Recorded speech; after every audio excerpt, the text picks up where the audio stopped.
स्वागत है आपका।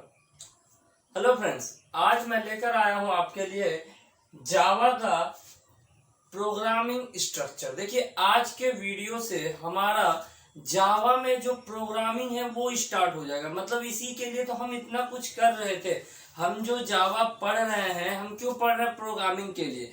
आज के वीडियो को आपको देखने के बाद आप जावा में अगले लेक्चर से प्रोग्रामिंग करना शुरू कर देंगे। हम अगले लेक्चर से जावा में प्रोग्रामिंग बनाना स्टार्ट कर देंगे और पॉइंट्स को समझते हुए प्रोग्राम्स को बनाएंगे, सारे लॉजिक को एक एक करके समझेंगे। आज के वीडियो में मैं डिस्कस करने वाला हूं कि जावा के प्रोग्राम का स्ट्रक्चर क्या होता है। मतलब हम जो जावा के प्रोग्राम को लिखेंगे तो उसमें कौन कौन से पार्ट होते हैं, कौन कौन से सेक्शन होते हैं और कौन सा सेक्शन जरूरी है लिखना और कौन सा हम रिक्वायरमेंट हो तो लिखेंगे, अदरवाइज नहीं लिखेंगे, ऑप्शनल होता है। बात समझ रहे हैं आप? तो हम स्टार्ट करते हैं बिना किसी देरी के। तो मैंने यहाँ एक छोटा सा डायग्राम बनाया है, आप देखोगे ऊपर में हेडिंग लिखा हुआ है structure of Java program. Structure of Java program. Java program का स्ट्रक्चर क्या होगा भाई? तो सबसे पहले देखिए, कोई भी प्रोग्रामिंग हम लिखेंगे, हम जानते हैं जावा कैसा प्रोग्रामिंग है, ऑब्जेक्ट ओरिएंटेड। तो यहाँ पर जो कॉन्सेप्ट होगा वो किसके फॉर्म में होगा? ऑब्वियस सी बात है, क्लास के फॉर्म में होगा, इंटरफेस के फॉर्म में होगा, ऑब्जेक्ट के फॉर्म में होगा। बात समझ आ रही है? तो यहाँ पर हम क्या करेंगे, ऑब्जेक्ट ओरिएंटेड है तो हमारा पहला सेक्शन, कोई भी प्रोग्रामिंग लैंग्वेज हो उसमें एक सेक्शन होता है कमेंट का। आप जानते होंगे, आपने सी या C++ अगर पढ़ा होगा तो आप उसमें कमेंट देते थे। कमेंट क्या होता है भाई? तो कमेंट में हम उस प्रोग्राम के बारे में बताते हैं। मान लो हम एक प्रोग्राम लिख रहे हैं एडिशन का और हमें पता नहीं है, वहां पे बहुत सारे प्रोग्राम लिखे हुए, तो ये कौन सा प्रोग्राम है? तो हम क्या करेंगे भाई, हेडिंग में एक कमेंट दे देंगे कि एडिशन, प्रोग्राम ऑफ एडिशन। तो यहाँ पे क्या हो जाएगा, हमें समझ में आएगा कि नीचे वाला कोड किसके लिए, एडिशन के लिए। हम कोई नया स्टेटमेंट यूज करेंगे, कोई न्यू वेरिएबल यूज करेंगे, हम उसको बता सकते हैं कि ये फलाने वेरिएबल का है। ये कैसे बताएंगे? इसके लिए हम कमेंट सेक्शन का यूज करते हैं, जिसको हम यहाँ कह रहे हैं डिक्लेरेशन, डॉक्यूमेंटेशन सेक्शन। देखिए, डॉक्यूमेंटेशन क्या होता है? डॉक्यूमेंटेशन सेक्शन में हम बताते हैं प्रोग्राम किस चीज का है, प्रोग्राम का पब्लिशर कौन है, मतलब डेवलपर कौन है, किसने बनाया, किस डेट को बनाया गया, ये सारी चीजें हम मेंशन करते हैं। और ये चीजें सजेस्टेड होती है, मतलब ऑप्शनल है, सजेस्टेड है, ऑप्शनल है। यहाँ पर सजेस्टेड का मतलब है कि मतलब लिखना चाहिए। हम अगर कोई प्रोग्राम लिखते हैं तो हमें डॉक्यूमेंटेशन जो सेक्शन है वो देना चाहिए प्रोग्राम में। तो बाद में हमें उस सेक्शन को देख करके प्रोग्राम के बारे में बहुत सारी जानकारी आसानी से मिल जाती है। अगर कोई न्यू भी यूजर है, न्यू भी कोई उस कोड को देखता है तो उसे उस डॉक्यूमेंटेशन सेक्शन को देख के कुछ समझ में आता है कि हाँ भाई ये प्रोग्राम क्यों है, किसने लिखा, कब लिखा, किस पर्पज से लिखा, ये सारी चीजें इस सेक्शन में हम देते हैं। यहाँ पर हम देने के लिए क्या करते हैं वो हम देखेंगे अभी पार्ट वाइज सारे चीजों को। पहले आगे देखते हैं। तो एक है पैकेज स्टेटमेंट। अब ये पैकेज स्टेटमेंट क्या है? हम कोई भी प्रोग्राम लिखते हैं जावा में, ठीक है, तो हम चाहते हैं कि हम उस प्रोग्राम को फिर कभी कहीं यूज कर लें। अब उस प्रोग्राम में एक क्लास नहीं है, मान लेते हैं 10 क्लास है। हमने एक प्रोग्राम बनाया जावा में और उसमें 10 क्लास हैं। अब उन क्लास को हम चाहे तो कभी भी यूज करना चाहे किसी और प्रोग्राम में, किसी और सेक्शन में, तो हमें वहां पर क्या चाहिए? तो जिस तरह आप सी में हेडर फाइल बनाते थे ना, कि मुझे हेडर फाइल चाहिए, कोई फंक्शन हमने बनाया, उस फंक्शन को किसी और प्रोग्राम में यूज करना है, then we need a header file. तो हम हेडर फाइल बनाते थे वहां पर। यहां पर जावा में हमें उस समय जरूरत होती है पैकेज की, तो हम वहां पर पैकेज बनाते हैं। तो जावा के प्रोग्राम में हम पैकेज बना सकते हैं। हम ऊपर में ही, जैसे कोई भी प्रोग्राम है, मान लेते हैं ये मेरा प्रोग्राम है, इसमें बहुत सारे कोड्स हैं और इनमें 4-5 क्लास है और हम उनका एक पैकेज बनाना चाहते हैं, तो हम ऊपर में पैकेज कीवर्ड के साथ, पैकेज का नाम लिख देंगे, जिस नाम से हम पैकेज बनाना चाहते हैं, तो यह प्रोग्राम मेरा एक पैकेज बन जाएगा और इसे हम किसी और प्रोग्राम में कहीं और यूज कर सकते हैं इजिली इंपोर्ट स्टेटमेंट के द्वारा। अब ये इंपोर्ट स्टेटमेंट क्या होता है भाई? तो भाई हम बता रहे हैं आपको कि अगर आपने पहले सी या सी प्लस प्लस समझा हुआ है या थोड़ा सा भी आपको प्रोग्रामिंग के बारे में नॉलेज है, तो आप बहुत आसानी से ये समझ जाएंगे कि जिस तरह से आप सी प्लस प्लस में हेडर फाइल इंक्लूड करते थे। क्यों करते थे हेडर फाइल इंक्लूड? इसलिए करते थे कि अगर मेरे पास मान लो कि हमने एक फंक्शन यूज किया println, system out println. अब भाई ये जो फंक्शन हमने यूज किया ये किस काम का फंक्शन है, ये कैसे काम करेगा, ये तो कंप्यूटर को पता ही नहीं है, जावा को ये तो पता ही नहीं है ये फंक्शन किस चीज का है, लेकिन वो वर्क कर रहा है। भाई ये कैसे हो पा रहा है? हो पा रहा है इसलिए क्योंकि इस फंक्शन का डेफिनेशन पैकेज में रखा हुआ है। इस फंक्शन का डेफिनेशन पैकेज में रखा हुआ है, जिसको प्री डिफाइंड पैकेज हम कहते हैं, जो पहले से बिल्ट इन पैकेज है हमारे पास उसमें रखा हुआ है। और उसको चूंकि हमको अपने प्रोग्राम में यूज करना है, मतलब जो प्री डिफाइंड फंक्शंस हैं, क्लासेस हैं, उनको अपने प्रोग्राम में यूज करना है। और उसे यूज करने के लिए हमको क्या करना होगा? उसे इंपोर्ट करना होगा। मान लो आप कोई चीज कहीं पे रखे हुए, कोई एक बुक लिखा हुआ है किसी ने, आपको वो बुक पढ़ना है, तो क्या करना होगा? उस बुक को आपको वहां से उठा के अपने पास लाना होगा। एक लाइब्रेरी है आपके कॉलेज में, उस लाइब्रेरी में बहुत सारे बुक रखे हुए, आपको कोई बुक पढ़ना है, आप क्या करोगे? आप उस बुक को इंपोर्ट करोगे, लाओगे, तब तो पढ़ोगे। ठीक उसी तरह से ये सारे डेफिनेशंस, जितने फंक्शंस क्लास हैं जावा के प्री डिफाइंड, वो रखे हुए हैं कहां पे भाई? तो पैकेज में। अब मुझे यूज करना है उसे, मुझे प्रिंट एलन यूज करना है, मुझे कोई भी जावा का फंक्शन यूज करना है, सिर्फ फंक्शन यूज करना है मुझे। अब भाई ये फंक्शन कैसे आएगा? इस फंक्शन को हमको जावा का मैथ का फंक्शन यूज करना है, कैसे आएगा? इन सारे फंक्शन को लाइब्रेरी से अपने प्रोग्राम में इंपोर्ट करना होता है। बात समझ आ रही? इसलिए जावा में हम हेडर फाइल के जो है इंपोर्ट स्टेटमेंट लिखते हैं। आगे समझेंगे हम, अभी इन सारे सेक्शन को एक एक करके क्लियरली समझेंगे, ठीक है। अगला है इंटरफेस स्टेटमेंट। अब ये इंटरफेस स्टेटमेंट क्या है भाई? तो इंटरफेस क्या होता है? जस्ट लाइक अ क्लास, ये क्लास के तरह ही होता है। हम आपको बताएंगे इनहेरिटेंस चैप्टर में कि जावा जो है वो मल्टीपल इनहेरिटेंस को सपोर्ट नहीं करता है। तो भाई इसका उपाय क्या है? इसके लिए जावा ने कॉन्सेप्ट दिया किसका? तो इंटरफेस का। इंटरफेस में क्या होता है? हम एक क्लास टाइप का ही बनाते हैं, लेकिन वहां इंटरफेस कीवर्ड लिख के बनाते हैं। उसके अंदर हम सारे वेरिएबल को और फंक्शंस को सिर्फ और सिर्फ डिक्लेयर करते हैं। बात समझ आ रहा है? हम एक बार फंक्शन और वेरिएबल को डिक्लेयर कर देंगे और उसे जहां जिस भी क्लास में यूज करना होगा वहां पर डिफाइन करेंगे।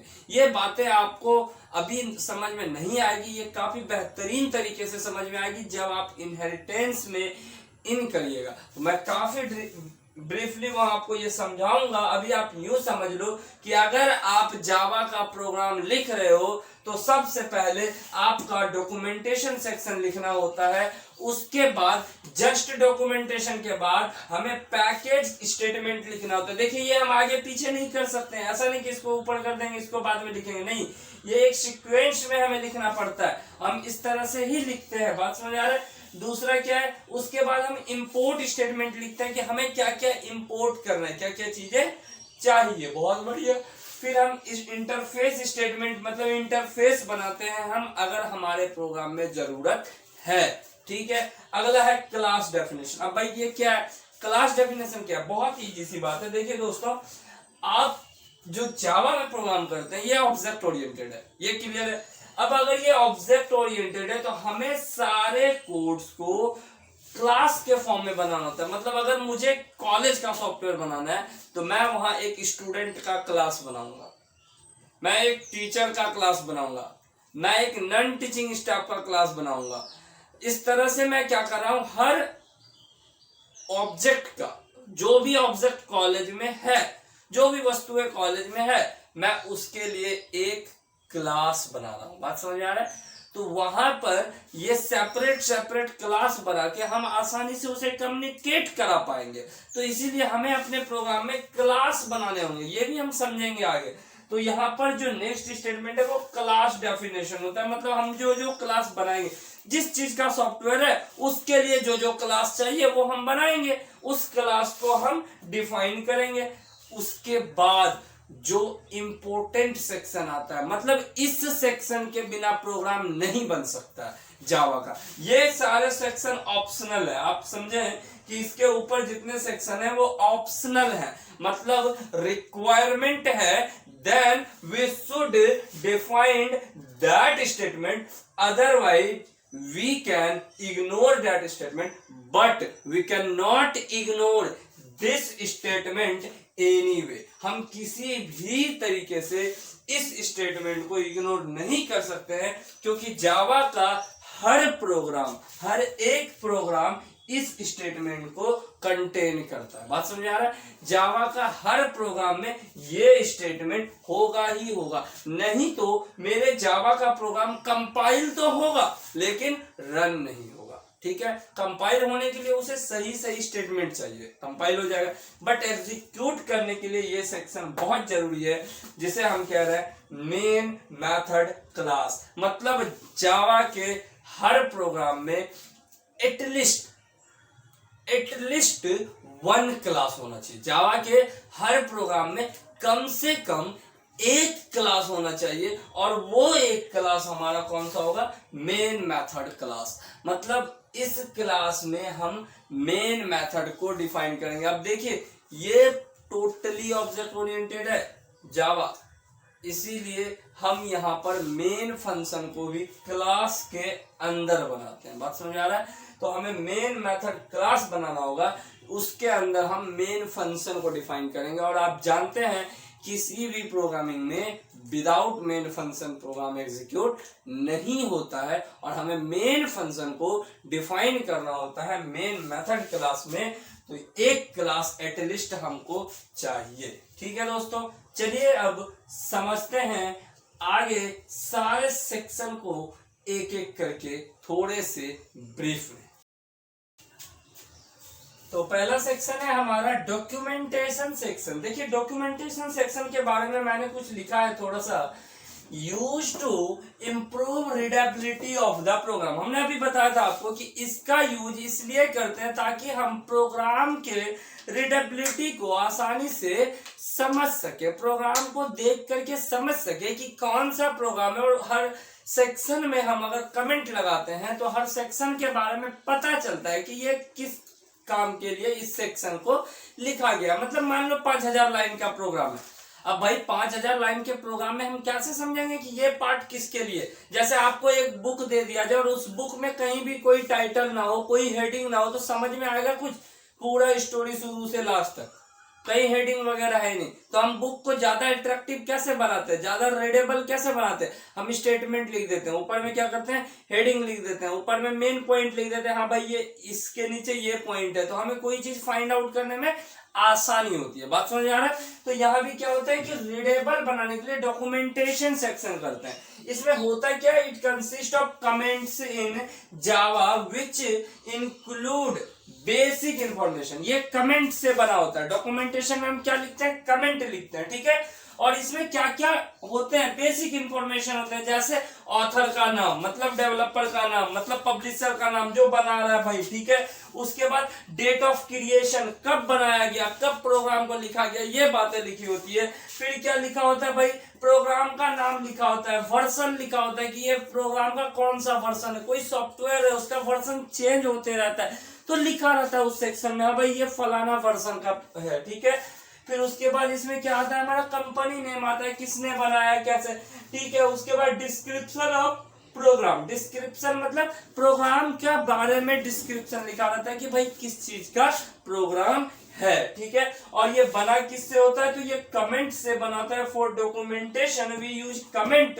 और अगर हम कमेंट की बात करें दोस्तों, तो यहाँ पर अगर हम for documentation we use comment, तो 3 तरह के कमेंट जावा में यूज होते हैं। जी हाँ दोस्तों, जावा में 3 प्रकार के कमेंट यूज होते हैं। कौन कौन से? तो पहला होता है हमारा single line comment. Single line comment मतलब एक लाइन में आपको उस कमेंट को लिखना है। मतलब अगर आपको कोई चीज एक लाइन में लिखना है, जैसे वर्ड भाई, तो अगर हमें सपोज करो इस पार्ट में लूप चलाना है, मतलब हम एक प्रोग्राम लिख रहे हैं, यहाँ पे कोई लूप चलाना है, या हमने इस पार्ट में एडिशन का काम किया, ठीक है, तो हमें यहाँ क्या करना है कि बस ये बताना है कि ये एडिशन का पार्ट है, तो हम यहाँ डबल स्लैश लगाते हैं। डबल स्लैश से सिंगल कमेंट, ठीक है, सिंगल लाइन कमेंट हम डबल स्लैश से यहाँ लिखते हैं। हम यहाँ लिख देंगे सम, कोड फॉर सम, या कोड फॉर मान लो एलसीएम, ऐसा हमने लिख दिया। तो अब हमें जब भी प्रोग्राम खोलेंगे, ये बहुत बड़ा प्रोग्राम होगा, 10,000 लाइन का कोड होगा, डजंट मैटर, हमें एलसीएम का कोड ढूंढना है। हम इस लाइन को देख लेंगे, कोड फॉर एलसीएम, हमें समझ में आ जाएगा कि हाँ भाई इसके यहाँ का जो कोड है ये एलसीएम का कोड है। बात समझ में आ रही है? ये लाइनें कंपाइलर के द्वारा रीडेबल नहीं होता है, कंपाइलर इसको इग्नोर करता है। ये बस आपके डॉक्यूमेंटेशन के लिए, आप अपने प्रोग्राम को रीडेबल बनाते हो उसलिए है, ठीक है, इसे कंपाइलर रीड नहीं करता है, ठीक है। ये सेक्शन हमारा ये हुआ सिंगल लाइन कमेंट, ठीक है। अब सपोज करो मुझे बड़ा सा कमेंट लिखना है, मतलब इस पूरे कोड को ही मुझे कमेंट बना देना है। अब इसमें तो बहुत सारे लाइंस के कोड है भाई, ऐसे लिखेंगे, ये तो सिंगल लाइन कोड हुआ, कैसे होगा? तो हम क्या करेंगे, स्लैश स्टार, और दूसरा हम यहाँ पर स्टार स्लैश, हमने ये स्टार्ट किया स्लैश स्टार से और स्टार स्लैश से बंद कर दिया।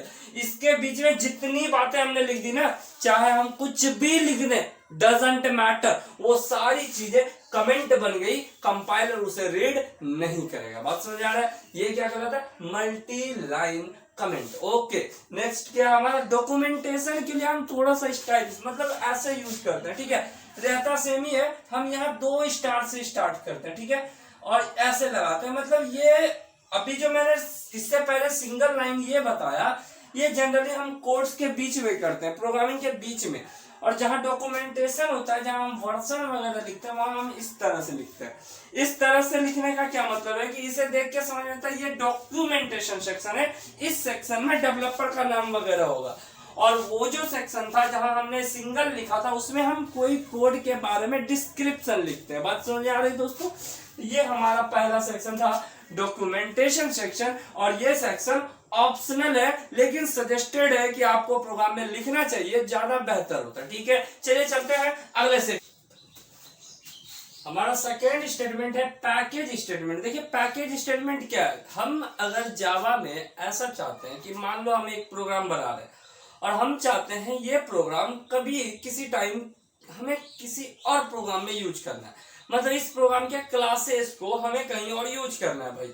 अब इसके लिए क्या करना होगा, इसके लिए जावा में कोई भी प्री डिफाइंड या कोई भी हम अपने से ही बनाते हैं यूजर डिफाइंड क्लासेस को यूज करने के लिए हमें पैकेज की जरूरत होती है, ठीक है। तो हम अपने उस प्रोग्राम को एक पैकेज बना लेते हैं। बात समझ आ रही है? तो वो पैकेज कैसे बनाते हैं भाई, पैकेज बनाने के लिए हम पैकेज कीवर्ड का यूज करते हैं और यहाँ पर पैकेज का नाम लिखते हैं। ये जस्ट डॉक्यूमेंटेशन सेक्शन के बाद होता है, ठीक है, और ये ऑप्शनल है, आपकी मर्जी है तो आप उस प्रोग्राम को पैकेज बनाओ और नहीं मर्जी है तो मत बनाओ, कोई जरूरत नहीं है कि आपको उसे पैकेज बनाना ही है। लेकिन अगर वो यूज आप कर रहे हो किसी और प्रोग्राम में तो आपको पैकेज बनाना होगा। और इसके लिए क्या करेंगे, डॉक्यूमेंटेशन सेक्शन मतलब हेडिंग सबसे ऊपर पैकेज कीवर्ड के साथ पैकेज का नाम लिखेंगे। और एक जावा प्रोग्राम एक ही पैकेज नाम कंटेन करता है, पैकेज स्टेटमेंट कंटेन करता है। बात समझ आ रही है? उसके बाद हम क्या करेंगे कि यहाँ पर पैकेज का नाम दे दिया और इसके बीच नीचे सारे क्लासेस को डिफाइन कर देंगे। अब वो सारा क्लास उस पैकेज के अंदर आएगा। हमें जब भी उनमें से किसी क्लास को यूज करना होगा तो हम पैकेज को इंपोर्ट कर लेंगे अपने नए प्रोग्राम में और आसानी से यूज कर सकते हैं। कैसे? तो मान लो XYZ हमने बनाया है पैकेज, ठीक है। अब हम इसे ऐसे भी बनाते हैं ab.xyz। अब ये कहोगे आप ab क्या भाई, ये रूट है। रूट क्या मतलब जहां हमारा सेव हो रहा है ना पैकेज, जहां प्रोग्राम सेव हो रहा है वहां का लोकेशन का रूट है कि इस फाइल के अंदर ये है। बात समझ आ रही है। अब सपोज डेट XYZ है और इसके अंदर 4-5 क्लास है। मान लो एक स्टूडेंट क्लास है, स्टूडेंट क्लास हमने यूज किया है। अब इसके बाद हम मान लेते हैं टीचर क्लास हमने बनाया है, बहुत सारे क्लासेस हमने बनाया और हमें ये क्लास यूज करना है स्टूडेंट। तो हम क्या करेंगे, इसको नए प्रोग्राम में, जैसे ये मेरा न्यू प्रोग्राम है तो यहाँ इंपोर्ट करेंगे। कैसे भाई, तो इंपोर्ट IMPORT इंपोर्ट और स्पेस देके पैकेज का नाम क्या भाई, XYZ और इसके अंदर का सारा क्लास यूज करना है। तो यहीं पे हमें दे देना है डॉट स्टार सेमीकोलन। और अगर मान लो इसका सिर्फ स्टूडेंट यूज करना है, हम क्या लिख देंगे, डॉट स्टूडेंट। इससे क्या हो जाएगा, और सेमीकोलन क्या हो जाएगा, स्टूडेंट क्लास को जो हमने यहाँ बनाया, यहाँ डिफाइन किया है किसी और प्रोग्राम में, उसे हम यूज क्या कर पा रहे हैं इस जगह पे किसी नए प्रोग्राम में। बात समझ आ रही है दोस्तों। ये हमारा पैकेज स्टेटमेंट होता है। ये हम काफी डीपली पढ़ेंगे जब हम पैकेज बनाएंगे, हम पैकेज बनाने भी सीखेंगे और जावा के प्रोग्राम्स को हम दूसरे जगह यूज भी करेंगे पैकेज बना के, उस समय हम काफी डीपली पढ़ेंगे। ये ऑप्शनल होता है। बात समझ आ रहा है। चलिए अब हम तीसरे स्टेटमेंट की तरफ चलते हैं। तो अपना नेक्स्ट स्टेटमेंट है इंपोर्ट स्टेटमेंट। अब इंपोर्ट स्टेटमेंट क्या होता है, देखिए हमने जो पैकेज बनाया या पहले से जो पैकेज है और उसमें जो क्लासेस हैं उन्हें हमें अपने प्रोग्राम में यूज करना है। मतलब हमने यहाँ पे एक लाइब्रेरी बना के रख दिया, बहुत सारे पैकेज क्लासेस, यहाँ पे पैकेज 1 है, पैकेज 2 है, हमारा बहुत सारा पैकेज है सपोज है। इसमें बहुत सारे क्लासेस है, बहुत सारे, और इसमें भी, और इन्हें हमें यूज करना है किसी नए प्रोग्राम में। इस प्रोग्राम में हमें यूज करना है। ये हमारा क्या है, एक लाइब्रेरी है, यहाँ पे बहुत सारे बुक्स रखे हैं सपोज है, और उनमें से कुछ बुक्स को हमें यहाँ यूज करना है, पढ़ना है। क्या करेंगे भाई, उन्हें वहां से यहाँ लाना होगा। ठीक उसी तरह से प्रोग्रामिंग में हमारे जो बहुत सारे क्लासेस या फंक्शंस होते हैं वो डिफाइंड होते हैं और वो पैकेज में रखे होते हैं, that is the package. Okay, और उन पैकेज को हमें यहाँ यूज करना है, तो उसके लिए हमें इंपोर्ट स्टेटमेंट की जरूरत होती है। कहता है the package contains many classes and interfaces. Package के अंदर क्या होगा, बहुत सारे क्लास, अभी हमने बताया, और इंटरफेस होगा। ठीक है, उसके बाद क्या, if we want to use any classes we need to import। इस पॉइंट को आप देखिएगा, अगर हमें कोई क्लास जरूरत है यूज करने का तो हम क्या करेंगे, we need to import class of particular package। उस पैकेज के क्लास को इंपोर्ट करेंगे। अब इसका दो तरीका है। क्या तरीका भाई, किसी पैकेज में 10 क्लास है, मुझे 10 में से 5 यूज करना है।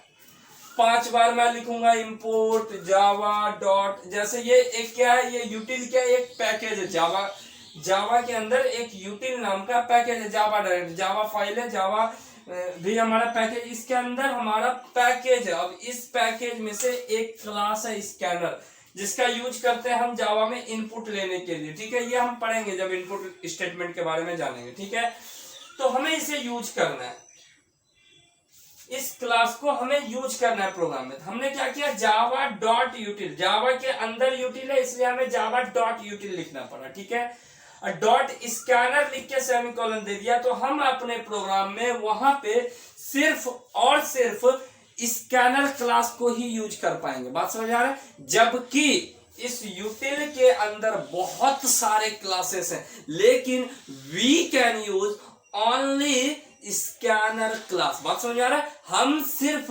स्कैनर क्लास को यूज कर पाएंगे इस स्टेटमेंट के कारण, due to this statement. Okay, और अगर हम चाहते हैं नहीं स्कैनर के अंदर का और भी बहुत सारे क्लासेस को यूज करना है, then we should write it import Java dot util dot star, star मतलब all classes in this package, all classes.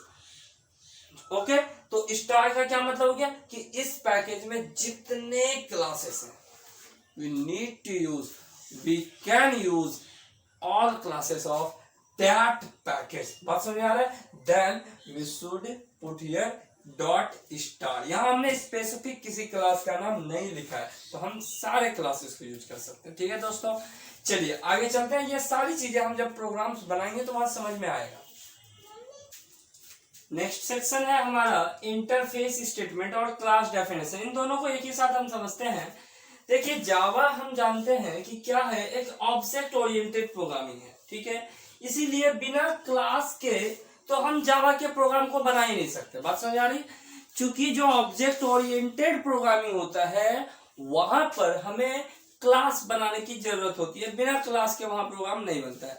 ये क्लास है क्या भाई? तो ये क्लास किसी भी ऑब्जेक्ट का एक ब्लूप्रिंट है। मतलब ये है कि अगर हम किसी स्टूडेंट का ऑब्जेक्ट बनाना चाहते हैं, मतलब स्टूडेंट क्लास बनाना चाहते हैं, तो स्टूडेंट क्लास क्या बताएगा? वो बताएगा कि एक स्टूडेंट क्या होता है और उसके पास क्या क्या चीजें होती है, क्या क्या प्रॉपर्टीज होता है और क्या क्या बिहेवियर्स होता है। मतलब व्हाट कि स्टूडेंट के पास क्या डेटा होता है, उसका नाम, roll, marks, age, gender, mobile number, Aadhaar card, roll number, ये सारी चीजें रहती है स्टूडेंट के पास। तो यहाँ पे क्लास में वही चीजें हम डिफाइन करते हैं। भाई स्टूडेंट है तो इनके पास ये सारी चीजें होंगी और इन चीजों का, बात समझिएगा, इन डेटा का हम क्या यूज कर सकते हैं, दैट इज बिहेवियर, और वो भी कंटेन करता है क्लास। इसमें हम लिखेंगे कि भाई इसको हम इनपुट ले सकते हैं, इसको हम डिस्प्ले कर सकते हैं, मार्क्स के थ्रू हम रिजल्ट जनरेट कर सकते हैं, हम मार्कशीट प्रिंट कर सकते हैं। That's all things are behaviours. और वो चीजें भी कहां डिफाइंड होंगी? क्लास के अंदर। तो हम बस क्या देखेंगे? स्टूडेंट, और हमें समझ में आ जाएगा स्टूडेंट क्या है, कैसे काम करता है। बात समझ आ रहे हैं? ये क्लास होता है और इसी के फॉर्म में हम जावा के प्रोग्राम को तोड़ते हैं। बात समझ आ रही है दोस्तों? हम आगे जब प्रोग्राम करेंगे तो आपको और बेहतरीन तरीके से समझ में आएगा।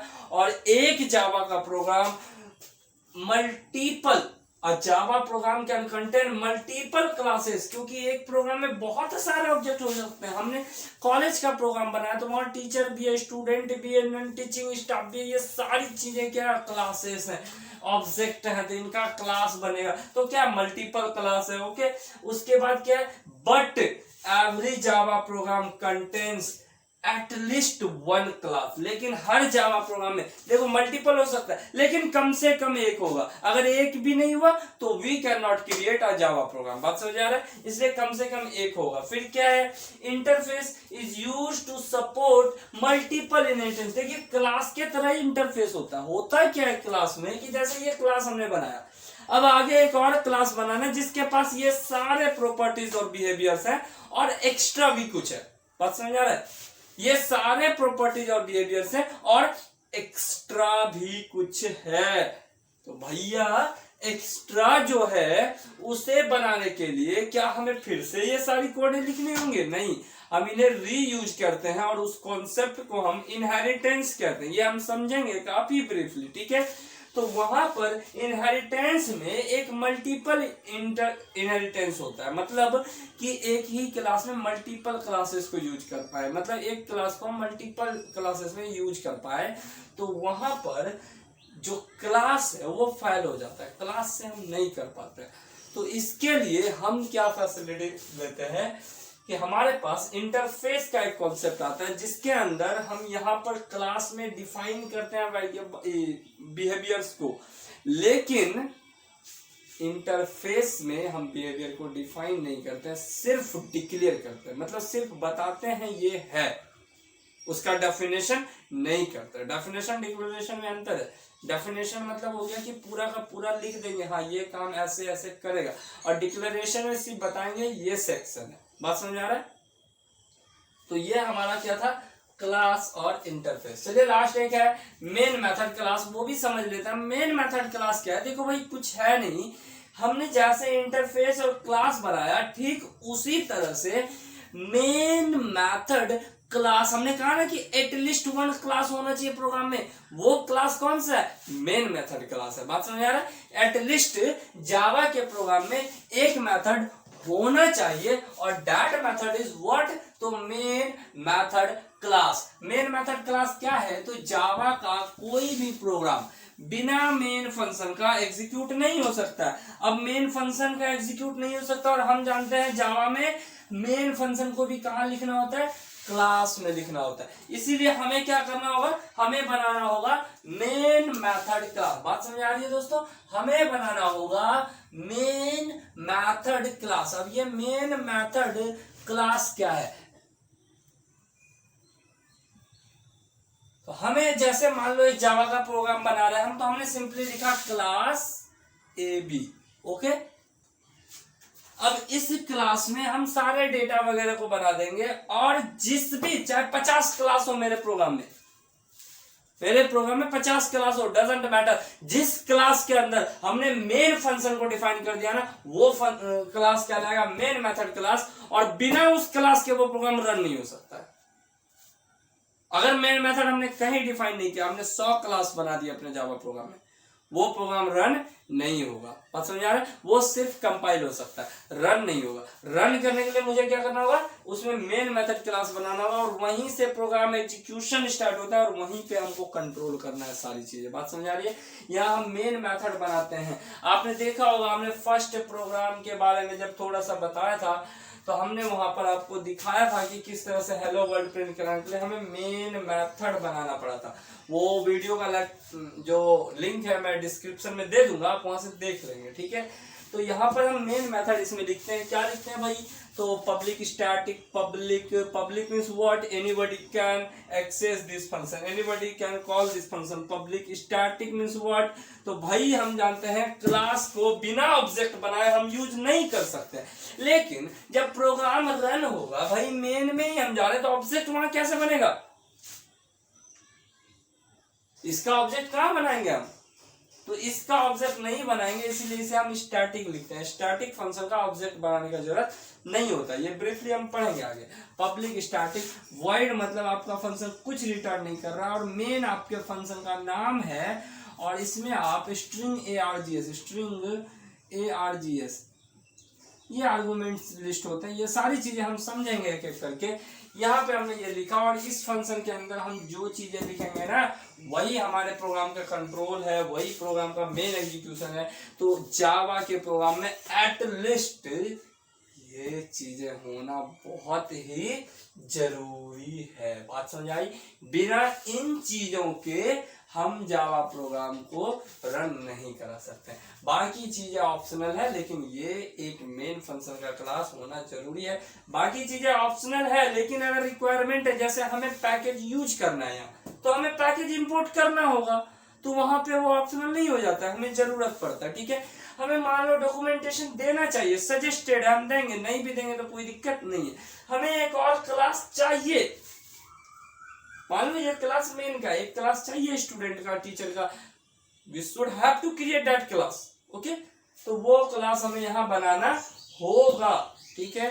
तो हम वहां पर क्या करेंगे, जरूरत पड़ जाए, ठीक है, तो हमें लेना होगा, लेकिन बिना इसके प्रोग्राम रन नहीं करा सकते, इसलिए ये एसेंशियल है, बाकी चीजें ऑप्शनल है, ठीक है दोस्तों। तो मिलते हैं अगले लेक्चर में, जहां हम बातें करने वाले हैं जावा के प्रोग्राम्स के बारे में, और अब हम अपने लॉजिक को डेवलप करना शुरू करेंगे।